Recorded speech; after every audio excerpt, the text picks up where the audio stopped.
Well, hello everybody. Good evening, good morning, good afternoon, wherever in the beautiful world you are. Welcome to Aquarius Rising Africa. And I'm super excited to have back with Aquarius Rising Africa the awesome Tom Althouse. So, Tom, I want to say to you, welcome back. It's been a while. And I have to say, it was your birthday yesterday. Yes, it was. So, just a great big happy birthday from us here. And I'm pretty sure our viewers wish you the same. So, it was Tom's birthday. We have him on a very timely day today. I can't wait to have a chat with you, Tom, because as I always think about birthdays anyway, it's a new beginning, you know. It's your trip around the sun. So yesterday was your birthday and today you're on with us. So happy birthday for yesterday. I hope you had a wonderful day. And I look forward to hearing what you have to say Oh, about how it's been. And yeah, we've spoken a lot about Pat Robinson as well over the past years that we've been chatting to you, and he's no longer with us. So interesting times. Over to you, Tom. Welcome. oh, thank you very much. No, it was a great birthday. It really was. Even despite everything that's been going on, the journey is quite exciting now. Last I spoke to you, I was scared to death of what was happening. Everything was crunching in. The 302 attempts were being announced that they were going to happen. I had all these different players in contact saying that they're going to come at you with doctors and SWAT team. I'm like, wow, the FBI and the rest. So it was a crunch time where they were going full out, like an invasion, like D-Day. And what's interesting about the birthday too is here we are doing the show the day after, and right when I get to go onto your program, you'll see the camera wobbling on my side is because I'm hand holding my phone.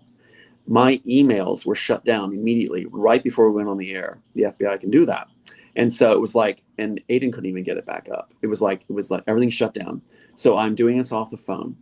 And I did want to show you this about the graphics too. I think this is interesting. I'll just show you. If you can see this, the clock again from Animatrix with my exact birthday, July 2nd, 59. And if you look at the Walking Dead frame next to it, if you can see it, you'll see the clock with everything backwards exactly. So you got the 7259 backwards exactly on the clock. And if I reverse that image, look what's happens. You've got 7259. See how it reverses exactly? So Mm. what Mel Gibson and the rest have done in the film industry is they put your birthday backwards, and this is an exact match. Look at that 7259 from Animatrix and the 7259 backwards from Walking Dead. This watch is held up basically when the son is killed, when he loses his son, murdered. See what's going on? So you can see how these hands, that would be a 759, and the 2 match this. The backwards image means a life in disarray or distress, right? Like when the last we spoke. And so that's being mocked, perfectly matched in Walking Dead, where he loses his son, and Animatrix. And I think that's very telling when you look at that. I mean, that's a lot of graphic expense and work to match it up exactly. Exactly. I mean, look one more time. Perfect match when it's reversed. 7259, 7259, and again, The Walking Dead, the exact reversed image exactly from Animatrix. That is the hands perfectly positioned, and that is a message where they put the birthdays on the clock of those they are going to. Basically, it's a satanic type thing too in the industry, where they claim you, own you by Like using. a spell casting, well, not spell casting, but yeah, it was some type of signaling, right? Exactly. And you'll see this over and over again with their top targets. As I was groomed to lead in the cabal, you'll see this over and over again where these images, like here, 7259, and they're all throughout. I have them all over the place, including, look at this from Crunchyroll. Can you see it? 7-2 with a 59 on the other side. This is the alarm clock. And isn't it interesting? This alarm clock seems to match up with exactly, just changing the color to red, of the alarm clock from Animatrix. Look at this. Mm. Look at the bells on top. See it? Mm-hmm. It's an exact match. And again, this is actually from Crunchyroll anime Fate Stay Night, which Warner Brothers and Sony run the Crunchyroll system. And so they do to America. And so there they are, the ones that took the work, mocking again with the birthday and that spell casting on the clock. I think this is very, very important for people to realize how deep they go and how serious they take this with a birthday thing. But yeah, go ahead. Absolutely. I think birthdays are very significant. We know from a lot of our people, survivors and overcomers who've appeared on the show, that birthdays are a crazy time for ritual, for Yes. targeting, and obviously, you know, for someone like myself who's not had any trauma around my birthday, it's a fantastic day. But for people that are born into the system, it's certainly not a fantastic day. It is not. Yeah. Yeah. I want to say something else too, Shanti. Thanks for saying that.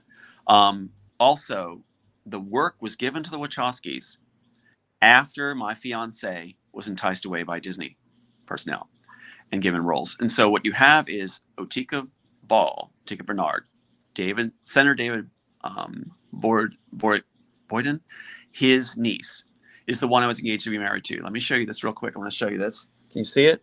So that's me with her back when I wrote the Matrix story, Immortals. Is it showing up?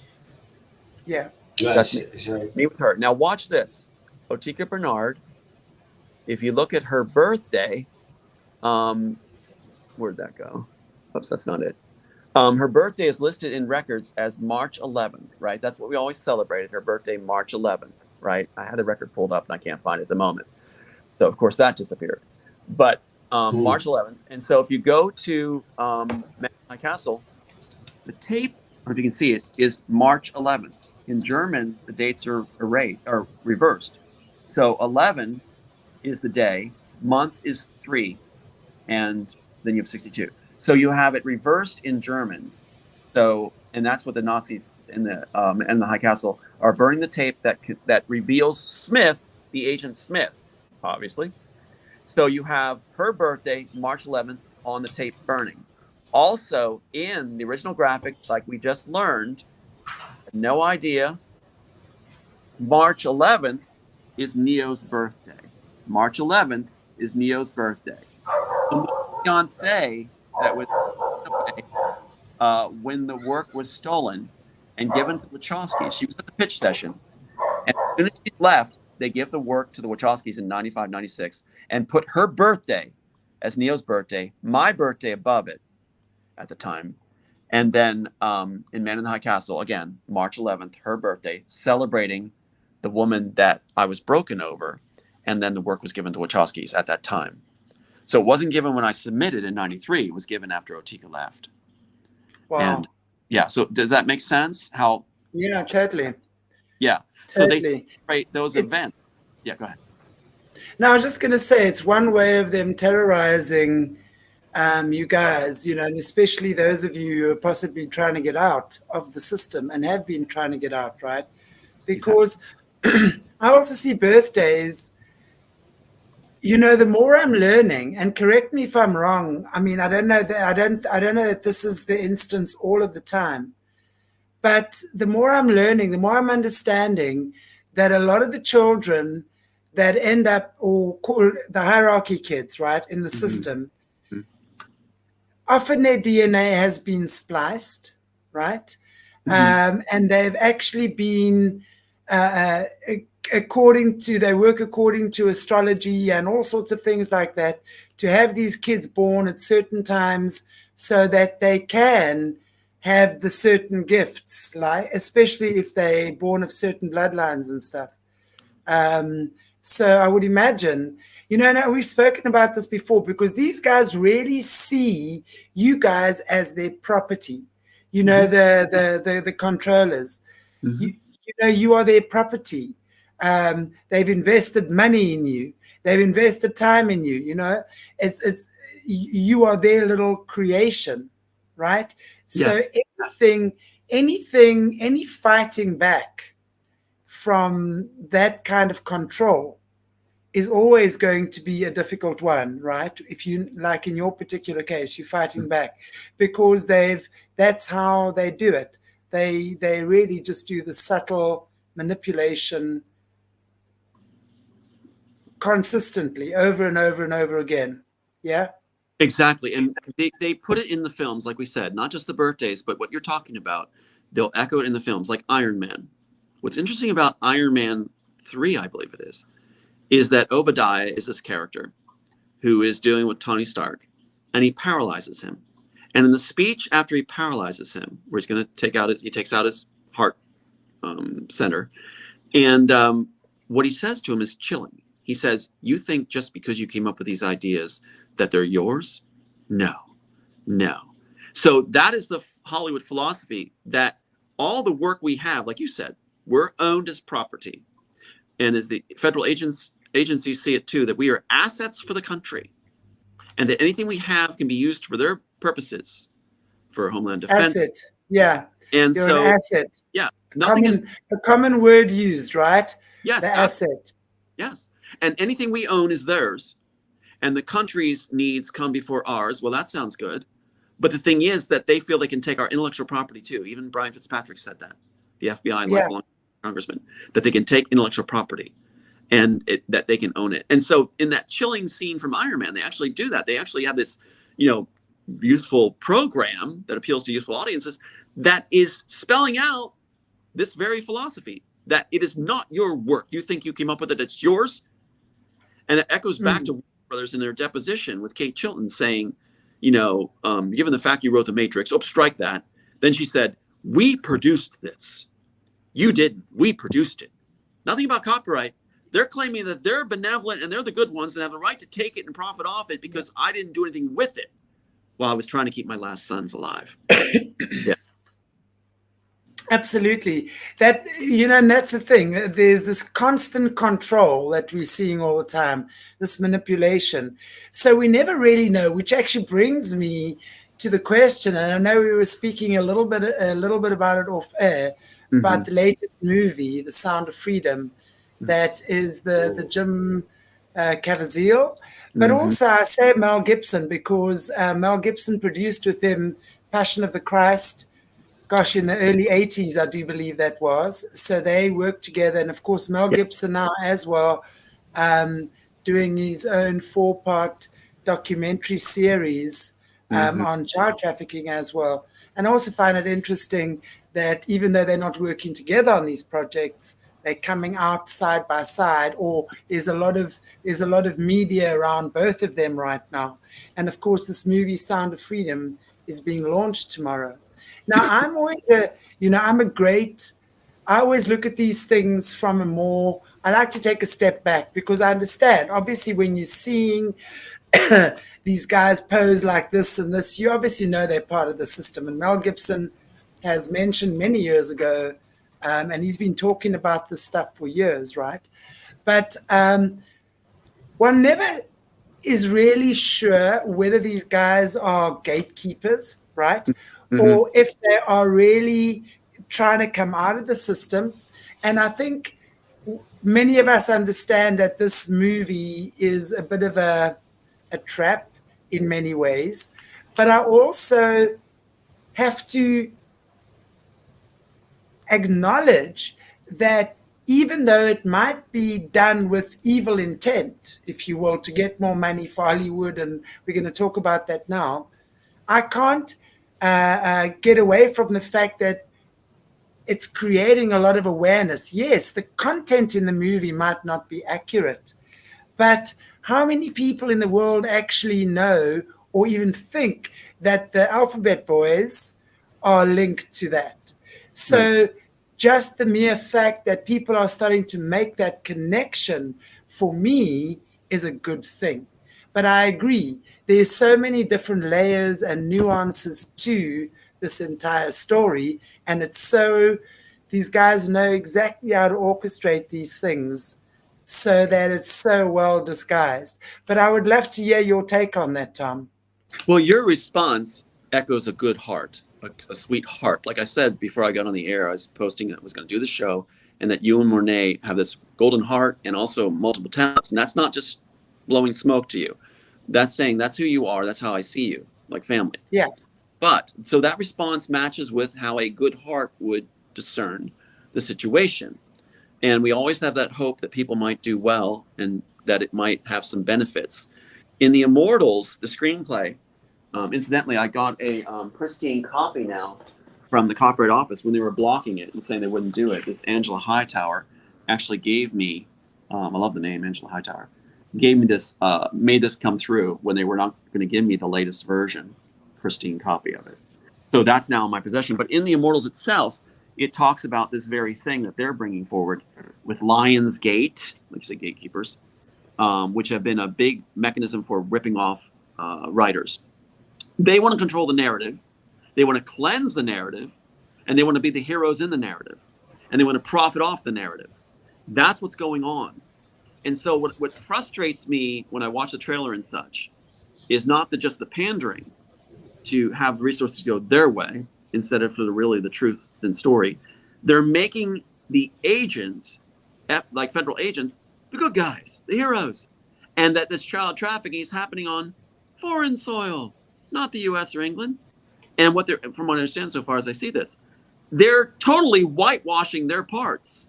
They're the guilty parties. The agencies are the ones that are fueling and funding and protecting this very industry where the children are suffering and know where these children are while they're presenting themselves, like I've warned in the past, as heroes. And that allows them to get away with it even further. So this is a very dangerous, scary situation. This film coming out of a bankrupt company, Angel Studios out of Utah, where they are connected to Netflix, Amazon, the main players with Warner Brothers and Disney that are child trafficking. They want to see them as the ones that are doing some good. That's a quote about Pat Robertson from his own organization. He does some good. So did Hitler with the Autobahn and getting his country back on its feet financially and seeing that people are fed and clothed in his country when it was ravished. Sure, did some good. So what we're looking at is a very dangerous situation. And I am not excited about this release tomorrow because I'd rather have the facts given rather than this false Jeremiah, good prophet image going on where this film company, Angel Studios, is benefiting, and as Mel Gibson does, off marketing God and create content because they are aware, first of all, there's audiences for it and they can tug those heartstrings to get the money for it for their shareholders. This is not about freeing the kids. This is about digging it deeper where they're exploited further. Yeah. Very party. It's the same tactics in all the movies and everything they've been doing for a long time. I agree. But since COVID, I just want to say, all their plans started backfiring. So that's what I'm saying, because it's like this movie creates so much awareness. You see, that's what I'm saying. So even though the facts themselves, and we understand manipulation, a manipulator could only get so far before their own tricks backfire on them. We know that. That's energy, right? So even though they are doing this in a manipulative way, right? And they might have all sorts of schemes and money shenanigans going on behind the scene. But at the end of the day, if it's waking 20% of people up that see the movie to the fact that they've never heard of this before, and then they can go and start doing their own investigations. They're then going to find a few rabbit holes of their own to go down. I look at things like that because we can't stop this. Hollywood is owned by them, right? Yeah. So I'm saying we're either going to fight this and say, they are liars and cheaters and da-da-da. And I'm going, yes, I know that. But the more you're going to resist that and get angry about it, we're not doing anyone any good, actually, right? Because all we're really doing is then feeding that instead of saying, okay, they are liars and cheaters. We know that. But what is the message they're putting across? Well, that's the thing. Okay. Sorry. Yeah. No. Please carry on, Tom. It's not about anger. It's about what's in the original screenplay, which they're drunk on. And that's why they have so many variations of it, and including, Sense8 and Oblivion and Elysium, all these takes on it. And that's why the clocks are filled with my birthday. Because in this, the theme is that man tries to outwit God, God outwits man. Man tries to outwit God, and God outwits man. And so what you have is this very situation right now. So we're not responding with anger, we're responding with the facts. They open the door to us being able to bring the truth forward. That's true. But what I would like to see is people are aware of this from their trailer and don't go see the movie. It's going to be garbage. It's going to be their own whitewashing. But be aware of it. Let's work that way, where we get the message that, yes, this needs to be 20% can be woken just by hearing the trailer. Don't pay money and give these idiots the money to do worse harm, because they're the ones that are actually doing the harm of the children. So, yeah, be aware of it. Let the trailer make them be aware. But it's not anger. It's actually revealing and taking it a step further, where they've been shutting us down so heavy. Mel Gibson, Lionsgate, Disney, the agencies have been shutting us down, just like Evidence Today, where I have to handhold a phone to do your interview because they shut down all my stuff right before I go on, or they're not that bright. I understand. I'm not necessarily saying you. I'm more just talking about the collective, because again, this situation has created a lot of division amongst people, and I observe that with interest. Because again, there's. I mean, it's life is spiritual. You think about, before we came into our body, we spirit, then we become physical, and then we become spirit again. So this physical interim period is really just an interim period, right? So if, of course, the spirit creates the physical. You see what I'm saying? Or the energy, rather. So the more that we are creating, and the more that the division is happening, when they put out something like this, and it's like we take the bait. It's like we say, yes, this is the good guy and that's the bad guy. And then we argue amongst ourselves again. That's what I'm saying. So rather than us arguing amongst ourselves, because we know, we can see, all you got to do is look at the pictures, right? Right. And we understand. But yes, there is a question. Maybe they're coming out on some level. Maybe they are trying to expose this to us. Maybe this is a way that this is being exposed. We understand that the world that we've been living in has been very cognitively dissonant for a long time. So maybe people have to do this one little bite at a time. And maybe this is about all the bite most people can take right now.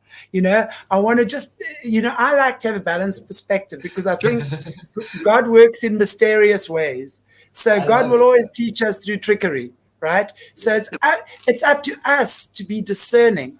The trick here is discernment. When we have people like you are telling us all the time, these guys are not what they're about. So let's not go get all gushy over the actors and what they're doing, but let's go, wow, there's a massive problem with child trafficking and the 3-letter agencies. So let me go and research that. That, for me, is what I'm hoping this movie will open up in people. And not let them take it as gospel truth and now go and make it an Oscar winner or something. That would be taken. That would be taken being ridiculous. But you know what I'm saying. I want to say, I think you're confusing they with God. So they are not planning to do this. God is planning to do this by using them. Well, so maybe they've got their own mission, but at the end of the day, God is maybe just going to reveal that for most people. But yeah. Well, that's the thing. It's our responsibility to reveal the truth. That's why I labored so hard in working on the screenplay and revealing it. And that's why they worked so hard to shut it down. They worked top down, shutting down anybody that might be able to reveal what's going on. And so my whole idea, again, is that man tries to outwit God, God outwits man. So I'm very much at peace with that. But we have a responsibility for bringing forward the truth. I have insiders that tell me all the time, if these guys are coming out, going to do it right, switching around, having change of thoughts, Bob Iger, the rest at Disney, I know what's going on. And I'm informed because they're fans of the work. And they let me know because they're hitching their wagon to our wagon in case we succeed. They want to play both thrones, they say, as their book, 48 Ways of Power. So I know exactly what's going on. And I know when they are coming around and when they're not. In this case, they are not coming around. In this case, they're hoping to profit for their shareholders off this. And like I said, just watching the trailer could do it. So I don't think any of us have an angry bone in our body here. And I do understand you're talking about the generalization of the collective. I do get that. So I would get that right away. But I will tell you right now, this is not a good thing in the large scheme of them doing exactly what's in the screenplay, trying to mislead the public that the story's all told, nothing else to see here. They want people to watch this, pay their tickets, and then not really be involved and think it's being done for them. It's our job now. It should be a catalyst and a fire starter that we need to be involved more than ever since this work is coming out. That's supposed to shut down our involvement. It's not written to get people involved. It's written to get us placated and to feel like the FBI and the CIA are the heroes. They are not. And that's the message I want people to realize. The FBI and the CIA are not the heroes, and it's going to take further investigation and also revealing. And that's our tough job we have to do, is reveal. And thank God, I can do this on the airwaves with hosts such as you, with hearts and smarts. So that's what I'm doing. Not out of anger, but so I get No, absolutely. I think, and also it's about us waking up. I mean, I maintain, and I've said this for a very long time, Jesus is not coming to save us. Jesus taught us how to save ourselves by using and applying the teachings of Christ. Mm-hmm. So when we as a human species awaken, and that's why the only reason they can get as far as what they've gotten with us in the movies and in the magazines and whatever else it is because we've been so unconscious. We've been disconnected. I think if this movie had come out 5 years ago, we wouldn't even be having these conversations. We'd be going, what do you mean the CIA? They would have had us up in arms and really flocking to the movie houses. But now I think already a large percentage of people have woken up and we're having these conversations. So we are also creating doubt in people's minds through having these conversations that would ordinarily be flocking to the movie houses. And suddenly, they might come across this, and on YouTube, they then see an interview like this and go, hang on, what is this about? Right. What are they covering up? So for me, it's an opportunity. It's always an opportunity to look at things differently. So again, it's up to us and how much we as humans have woken up to this BS going on around us, and how much are we still going to succumb to manipulation? Stuff like that, this is a manipulation. So when you see the truth, you're not going to be manipulated by this. You can't be manipulated by something if you're in truth. It's that simple. Yeah, it's a training for us. It's going to help sharpen us. It's going to help make us more aware of what really is going on. And you're absolutely right, the people that tune in. So this is a blessing. And it sure is a blessing to be here both. So this is a very good thing. And also, look at this. What I'm told from the inside is this, and I think this is key and very important for people to realize, is what is the other side most concerned about? What are the pedophiles, the traffickers, the agencies that support it and protect it and flourish with it and profit off it? What are they most concerned of? Influence. They're concerned of writers and hosts such as yourselves and artists such as yourselves. Congratulations, Morné, on those articles and awards to both of you guys and what you've accomplished. That will have influence. So that's why this film is coming out right now. They try to jump ahead in line and say, we're the ones that should be given the influence themselves. We're the ones you should turn to as the heroes. It's not about being heroes. They're afraid of the influence that we can have, that we can turn things around by making people aware where we say our say. And that's why the screenplay, I'm so glad it's going to be made where people will see the original work. How much influence does the Wachowskis have, just to take it that way? And Joel Silver, since they claimed that franchise, money, power, influence, they brag that people buy them drinks and meals everywhere they go. That's a lot of influence to speak whatever they want, even if they speak nonsense.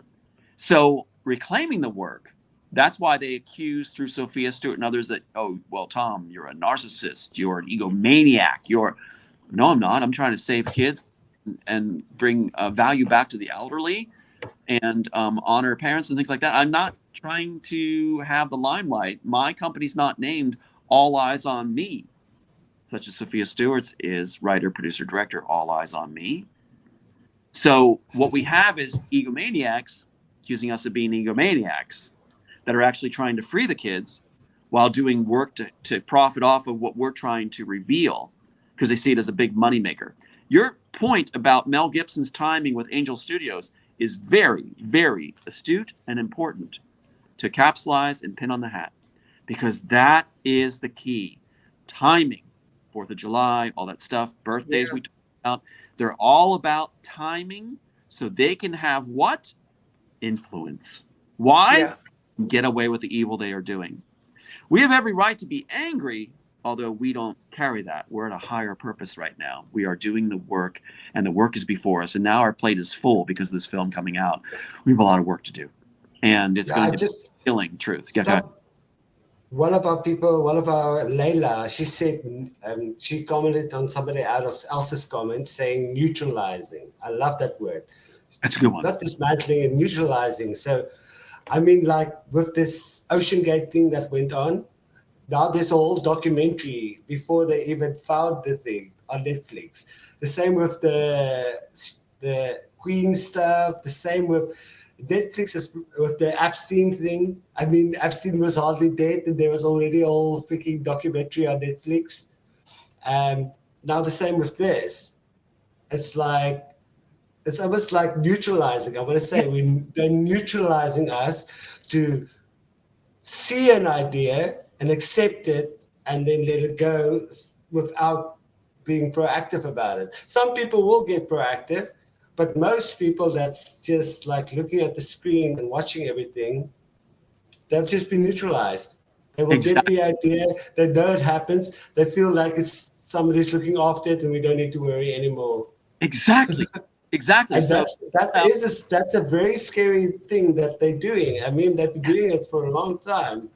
That is exactly well, go ahead. I'm sorry. Go ahead. Sorry, I'm breaking up. Oh, of course they are, because you're speaking so much sound and truth that they're going to break it up. Yeah, that's like just like I couldn't even get on today unless I use my phone, which I don't mind. There's advantages to be had from even the twists and turns. Like you said, when they throw things to us, we can turn it and make it lemonade too. We can turn this around and use it to good. God outwits man. Absolutely. Yeah. I really think, and it's true. It's like neutralizing, as I think it was Layla was saying in the comments. Yes. Because it kind of, again, it's kind of that numbing down, right? Because that's the one way that they've been able to always do it in the past, right? Is to neutralize or dumb us down with the way they've done it. However, that's why I say this time for me has the potential to be very different, because there are enough people who are aware of what's really been going on. Much more so than, let's say, 5 years ago, right? Yes. Even 3 years ago. So I like to, that's why I say, as momentum gathers, so there's more people understanding who the royals are and who the elites are and who attends the Bilderberg conferences and, the craziest stories we've been hearing and about these underground military bases and stuff. This stuff is all becoming more and more common knowledge for more and more people, which means that I think movies like this, even though they're intended to pull the wool over our eyes, will most certainly pull the wool over some people's eyes for a while.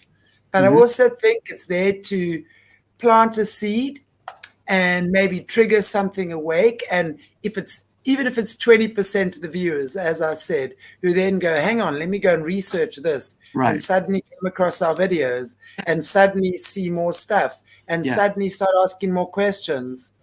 This is how I think this movie can work in our favor. Oh, I believe it. Totally. That's a stage. They think they're using up this. So well said. Both of you. Well said. I wouldn't be surprised they were trying to interrupt. Exactly. But that's exactly what the movie The Immortals is supposed to do. And I'm not trying to tout my piece. I'm trying to say it was written to be like a documentary. It's written to be something that reveals and whispers through art. And so these very things, they think they're using up the rest of the story, is the quote that Joel Silver and the rest of them keep saying, even the Wachowskis. We hope we use up the rest of the story. So the audiences won't pay attention. When Sophia Stewart calls me, she will often add, no one's going to watch your film. It's already been done. Well, that means it was stolen, first of all. But that's their plan. But instead, they're opening the door for it being seen. Love it or hate it, people want to see if it's true. So it's opening the door, like you said, and it leads to these kind of interviews. I'm so glad we're doing this. This is so timely. And as far as Layla, I think that what Layla wrote is just brilliant. That was divinely inspired, I believe, because that is perfect wording as a wordsmith, perfect wording. It capsulizes what's going on. That neutralization is just beautiful, beautiful, absolutely well done. And it's because of people like us. And it's because of people like us and our viewers that their plans are going to backfire. Yes. Just wanted to add that. Yes.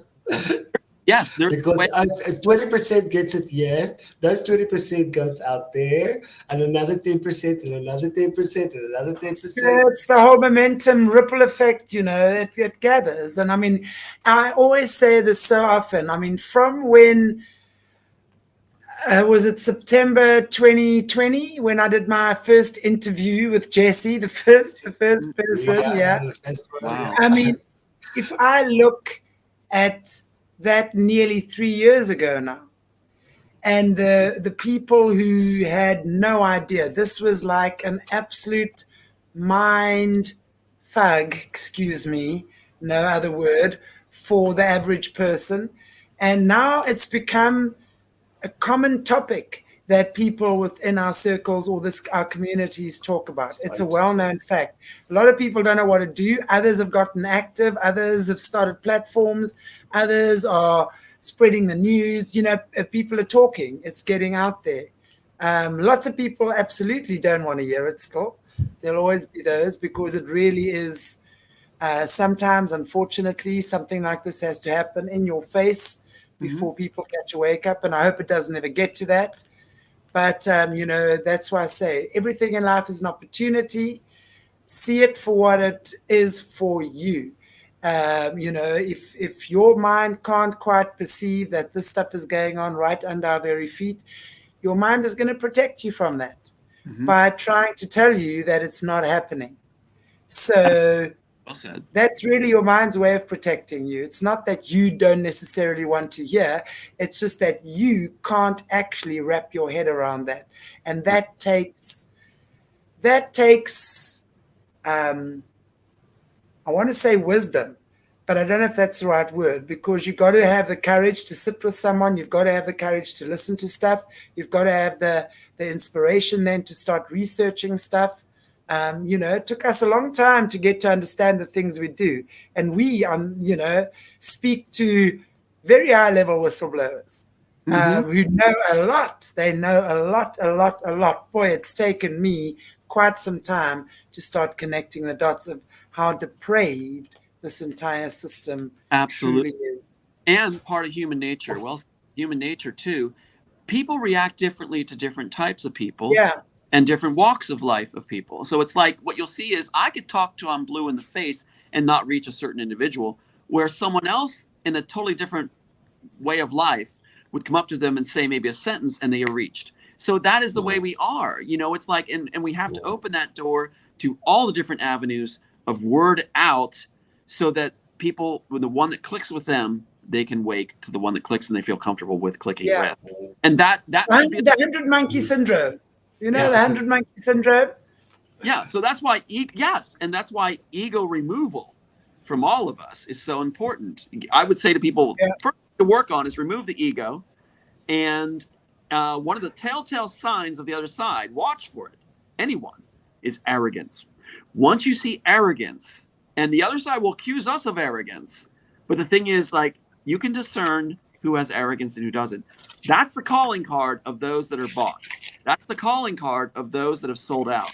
And I was watching a program the other day, this Viking series, where they were talking about how the power, when people have absolute power, actually a documentary about occupation of France by Nazis, they had German soldiers interviewed where they said that the absolute power, being absolutely at the top, had them do horrendous things because they felt they could do it. They could, just like Hollywood said to me, because they can, and could get away with it. And they were exercising this absolute authority they had and power, almost as a celebration of it, by doing harm to others. And this arrogance set in. So arrogance, unaccountability, is part of a bad formula that people can discern and spot in individuals. When you see it, like in Brian Fitzpatrick, this congressman disrupting Ukraine, you can see that's something to watch for. That's something to run away from. My sister became arrogant and unaccountable for anything and bragged about it. That is but listen, yeah. Sorry, I wanted to talk about Pat Robinson. We've often mentioned him, and he's apparently, from what I'm seeing on the stuff you've put out recently, he is no longer on the earth plane. Remind us again, and our viewers, please, who the famous or the infamous Pat Robinson is, please, and what's the story there? Oh, there's so much there. His name is Marion, and he didn't like that, so he goes by Pat, but his birth name is Marion. And so it's like a guy named Sue. But the thing is, like, you know, so I guess anger set in right at the start. But Pat Robertson's background, of course, is, again, I hope there are guys named Sue watching or boys named Marion on the show. I apologize on behalf of my guest. I'm just kidding. Yeah. But, you know, these, who knows, you know, he can have every name in the world. But great. Robertson, again, starting at Manhattan is really when the story unfolds. Senator's son, I guess, had a lot of power, entitlement, silver spoon, and his wife, Dee Dee, who I think passed away in 2022 or something. They wanted to be famous and renowned, sort of like Goering in World War II, you know, have the art, racy cars, all that stuff. And they weren't cutting it in Manhattan. They weren't accepted by Manhattan society by and large. And so then came this pastor, this pastor came along and wined and dined them at a really fancy restaurant with nice clothes, nice car. And Robertson's quoted basically as saying, you mean you can have all this by doing that? By pretending to be a preacher on the air. And this is exactly why he got into it. And then tax exemption and became, I think he's, what, 100 million now value post-mortem. Anyway, so it's like, it wasn't about Christ or God. It was about making a profit off the people. That's also in the Immortals. And so you look at what happened at his organization that's now going to come out, because all these inmates of his organization kept journals, like David Wilcox, who was working in his animation department, former head security, who said to me on the phone, I taped the call, that he kept a journal on Robertson. When Robertson would lose his power, he would then release the journal in dirt on Robertson to make a profit that way. Until Robertson was revealed or went down, he would profit off of Robertson every way he could, letting Robertson do whatever he wanted and supporting him, hurting other people. And so that's the mentality in the agencies, the government agencies too, that I heard from operatives like Lauren Holmberg on Maui and Paul.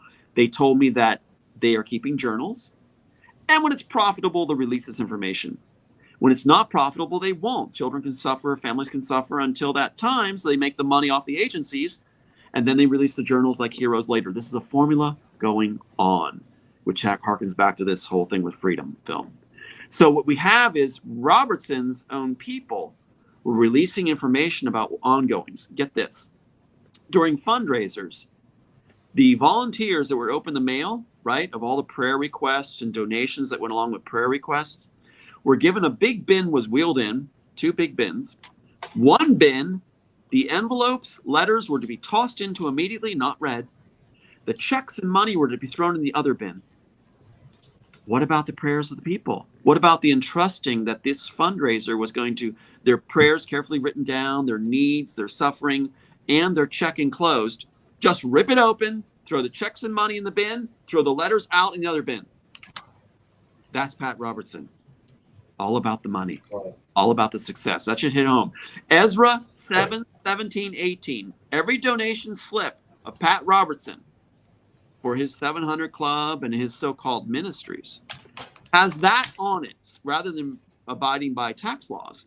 What it says is Ezra 7, 17, 18. I have examples of this, his own donation slips that were mailed to me. And on it, if you read that in the scriptures, 7:17 basically says, do what was intended with the gold and silver donated, right?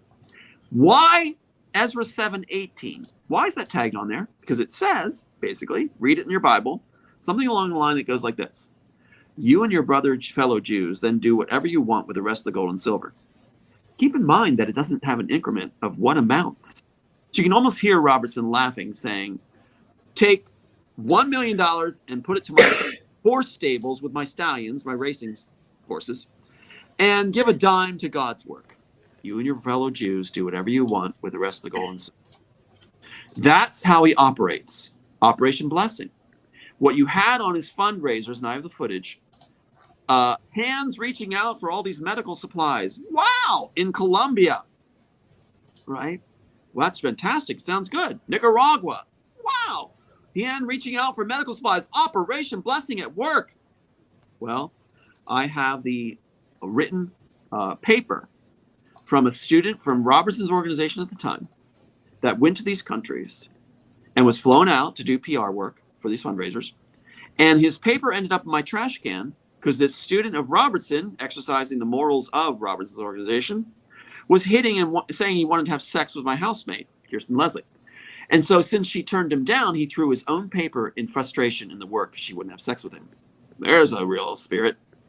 Keep in mind, Brad Carr, who was part of the situation with me with Harry Sova and what happened at Robertson's organization, was stating, every man, any act he does is so he can have sex from women. That's Robertson's cream of the crop. His filmmakers, like the Angel Studios, saying that that's their real philosophy. Not about God. The man shouldn't even have a daughter, Ashley. So what you have is this idea that they are the kings of the world. Robertson saying himself, he didn't want to be a second-class citizen. That's why the Law and Justice Center was formed with Jay Sekulow, who's Trump's attorney. Jay Sekulow was a failed salesman from Florida, if I'm not mistaken, that got positioned with Robertson to be what I was supposed to be, the face of the Christian Coalition. He was supposed to be the head of the Law and Justice Center. These Law and Justice Center was so Robertson would have a worldwide power. He wanted a one world theocracy with Hollywood and the agencies, which I echo in The Immortals, where he sends Jay Sekulow and others to work with the staff in Jerusalem, other countries like Ukraine, and they work with not only the attorneys there, but also the military leaders. That should give a chilling response to audiences. Yeah. That was his plan. Yeah. I was supposed to thwart Robertson's plan. That's why the screenplay was written in part, largely. And his plan was to, his think tank told me this, which I also had on tape for documentary. A think tank said to me from Florida that Robertson's big concern for them was how to get enough power up to the man-made mountain, Mount Trashmore, by Robertson's property. That should give a chilling thought right there to Nostradamus. The man-made mountain in the east, the third should rise. So his plan was to be interviewed with Christ's return to him to give the mantle of authority and influence over the world. They were going to stage the second coming. That's in The Immortals as the ending. The Wachowskis kept it there. And everyone else said, blow it up, blow up the Matrix. They kept it there, the exact ending that I have. Whispered through art. Like you said, it still did good. It still did good, even in the stolen version. But the Toronto Star actually ran an article, main article out of Toronto, paper, saying, yes, the second coming was being planned. This interviewing of Christ was being planned. And they were moving it from the man-made mountain in Virginia, since I put it into the screenplay, to Jerusalem itself. So Robertson's plan was thwarted. He blamed me, his attorney said, for the loss of his presidential campaigns in '88, when all this went down with the sex ring activities. Keep in mind, David Geyertson, PR person for Robertson, connected to Hollywood and Burbank, who got the people in charge in the studio, story department, to get my work there, Ned and Judy Mankiewicz. Geyertson is the one that covered up Kentsville Presbyterian Church. This is the real skeleton in the closet, the real thorn in Pat Robertson's side, where the pastor, get the name, David Anderson. David Anderson. They mixed Thomas A. Anderson to mock the author when they stole the work. The first graphic has that as the name of Neo. That's why you have a double name, Neo and Thomas A. Anderson. They mixed the pastor, David Anderson, with Thomas A., the author, to mock, along with the fiance's birthday, who they got the work and gave it to the Wachowskis after she left. That broke me. David Anderson is the pastor that came forward at Kempsville Presbyterian, 2,000 members strong, and confessed that Robertson and the head of his university, grad university, was having sex and relations with this pastor who confessed it in front of the congregation. What a bomb drop. He was moved to Duck, North Carolina. David Geyertson, head of PR, was moved in position for a year to handle Kempsville Presbyterian Church and re-indoctrinate their population to cover this up. So Robertson did all this aplomb. Even the saints are marching in, playing when that's the opposite where he's going, I believe. during his funeral, where it's all about their legacies now. Watch these gentlemen from Disney to Warner Brothers to the religious right scrambling for their legacies now. Their legacies, polishing them off. Watch Trudeau scream for it. That's what's going on now. They also want to be the ones that are known as bringing you the content, owning the content, and looked at as heroes. So that's what's going on. When you look at David Gaia, it's chilling. It's chilling. And I do have his work here. Pat Robertson's own letter, side by side with Dr. Sova. They never want you to see this letter. The Dr. Sova letter confessed everything about the sex ring, about the trip to DC, about he was a repeat offender, rape experience, a sexual assault. It's all in the letter. Written the same time a letter was written to me saying by the same signatories that I made it up, never happened. Same dates, same signatories. And a letter from Robertson himself, which is going to come to haunt him now, where he said that I was crazy and dangerous with a gun to my wife, right there.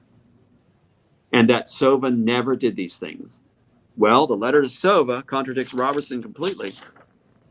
Completely. So you have this amazing arsenal of evidence we're going to be presenting. I want you to hear the language real quick, too, and then I'll turn it back to you. Listen to how he spellcasts his words. Pat Robertson himself, Marion Pat Robertson. Trusted people say, there's your evidence, there's your witnesses. Trusted people say, no names, that your husband reported that he was abused as a child and that by his own words, he keeps a firearm. Crazy and dangerous with a gun, which my sister now spreads under his thing. It also says, one person said, I will stake my life that he's not a homosexual. So what does that mean? One person said. Could you imagine the power and what we could get away with by using Pat Robertson's parameters in his own letter? A trusted people said, Shanti, Morné. A trusted person said, one person said they stake their life. Case closed. Whatever we want to say. Rabbits are green and they juggle tomatoes. A trusted person said. One person said they stake their life. That rabbits are green. They juggle tomatoes. Case closed. That's Pat Robertson. That's Pat Robertson. And I just want to do one impersonation for you just now. I hope you enjoy it, if I may. Pat Robertson on his 700 program, hearing the word of God and letting us know. Here it is. There's a person out there named Stacy or Tracy or Tina, and God is telling me right now that you have a headache or a pain in your head or a sore throat.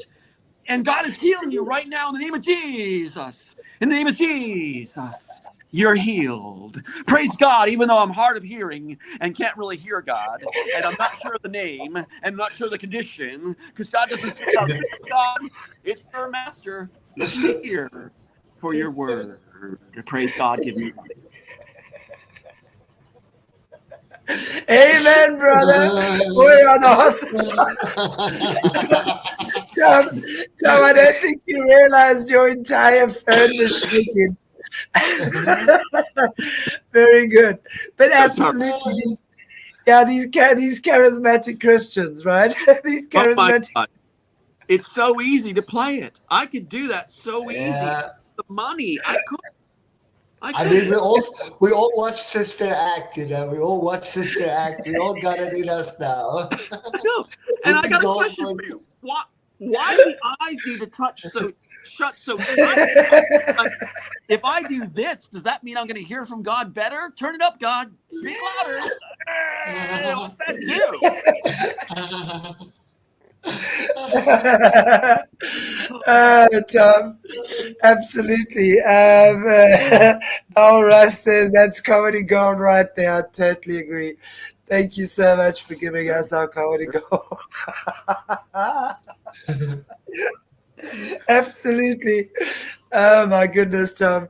Hilarious. But anyway, I wish him well on his journey to meet his maker. Mm-hmm. So I always wonder what happens, when people have done these extraordinarily nasty things in life. Oh, yes. How they must how their souls must feel when they leave their bodies going, oh, fuck. Oh, my God. And down I go. I'll tell Right? you, yeah, he believed he was the champion of women, but he was afraid of women. He had a great deep fear of women since I worked with him personally. He's scared to death of women. He was scared to death of women. Yet, look at the comments he says in his interviews or his appearances about women. And it's chilling. I just want to bring it back to that, where a woman had been raped, right? A young girl had been raped. And what was his comment? He was saying that she deserved it, basically, because she dressed a certain way. She provoked a male response. Really, Pat Robertson? And then about the man who cheated on his wife. Now, you would expect a man to say, well, that's not right. You should honor your wife and love your wife and cherish your wife, right? What's Pat Robertson say? Well, she should have enticed, she should have been more for him and been more appealing for him, and he wouldn't have strayed. So it's the wife's fault? Well, maybe she's trying to take care of kids and prepare meals and take care of this lazy bum who cheated on her. And maybe it's not, I mean, maybe she doesn't have time to deck it out. And I wonder what he's looking like while she's supposed to look perfect for him. I bet he's belching on the couch watching his football game. Yeah. So, yeah, I'm disgusted with Pat Robertson. Yeah. Wow. Well, I wonder how he feels roundabout now, wherever he is. Well, Anyway, I want to point something out to you I think is really fun. Was it my mom? Somebody told me that maybe another host said, Tom, you can imagine Pat Robertson now hears and sees maybe everything. Maybe he's seeing things right now. And he's going crazy because he can't respond to your comments anymore. and So- he's sitting here, and he's sitting next to you, punching your lights out, but you can't feel a thing. Well, he's waking up a lot of people right now as well. His story of how not to be. Yes, I love it. I love it. It's helping other people to realize that not to be. So Yeah. Wow. Absolutely. I'm I want glad. to just. Yeah. Sorry. No, I'm glad No, we're go giving Tom. to speak. We're given this opportunity to speak. Thank you for doing this, and and allowing me to appear and share the family again. This is wonderful. And yeah, there are ways around all their tactics. If they cut our programs, we communicate. And like I did with Morné, it's like I checked in, what time exactly, what day, making sure he checked back, making sure there's ways around their ploys. There's ways to make sure everything flows well. And I appreciate to be on top. communication and what we do. And I think you're going to see like we're all get sharper. We're all going to get more efficient, and we're going to hone while the other side gets more lazy, and they can shut their eyes tight and do their loud demonstrative shouts. It's not going to change things. Everything's going to work out, and truth will. And we're going to learn discernment more and more. And I'm loving the growing body of awake people who see what's going on and have a heart for God, for others, for children, and for the elderly. Let's definitely Absolutely. celebrate elderly. Indeed. Yeah. So thank you so much. And I have to say, I really say and it's interesting, we have varied guests, and I like to sort of keep our guests quite regular on the channel. And of course, all our guests appeal to someone different. So it's interesting to see, when the different people appear in the chats and stuff. But it's really amazing how generous people are. The other day was about 2 weeks ago now, I think. We put out a call for one of our vets. And I tell you, the response we had, I would have been amazed if we'd collected $100 for him, just as a birthday gift and what have you. And our viewers came through in a massive way. Wow. So there are so many amazing people out there. And again, I'd just like to, piggybacking onto what you've said, Tom, that really support this path, where we know it's not easy. We've got to wade our way through some very dodgy frequencies and things right now. So it's really good, and I want to say thank you to our guests as well, who are always there and walk with us through sometimes some very tricky spots, that's for sure. And Tom, for you, you're amazing. You've been on our channel now for, quite a while. We haven't seen you for a few months. But I want to say thank you for joining us today as well. again, it's been fantastic, and I know our viewers are very excited that you're here. But is there anything else, just before we close, that you'd like to maybe just say in closing? Just my gratitude and love to you guys as family. I really appreciate you guys so much. And thanks for doing this. There was so much monkeying with communications and systems like today, and still we're able to pull it off. We're getting sharper and sharper. And also, I'm going to ask audiences one other thing, to exercise your passion. Let's bring back passion. It's often what causes a turnaround in historic events if we're passionate.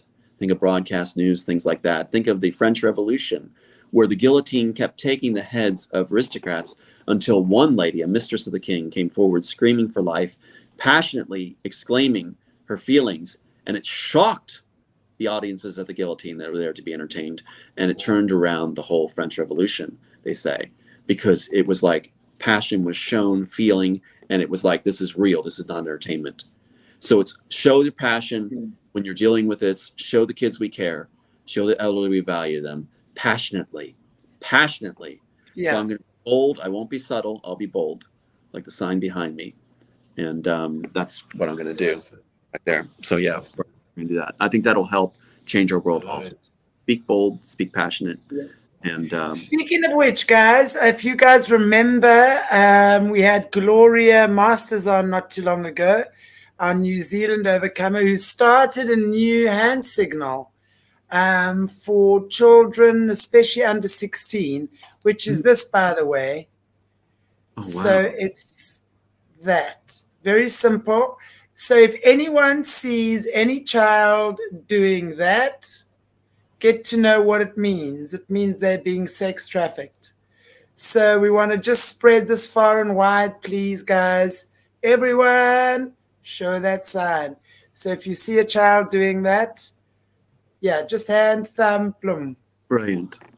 Yeah. And so that is the new international safe hand signal. So let's please just spread that and be aware of it. Very good. Cool. Tom, I say thank you so much. God bless you. And to all of our beautiful viewers out there, thank you. It's been a wonderful treat hanging out on a Monday evening. As you can see, I'm freezing here. It's very, very freezing here. Jeepers creepers, that's for sure. And Tom looking all swish there again. But we will see you guys back very soon. God bless you all. Take good care of yourselves. And we'll catch up with you on Wednesday. We'll see you again. Cheers, guys. Take care. Bye.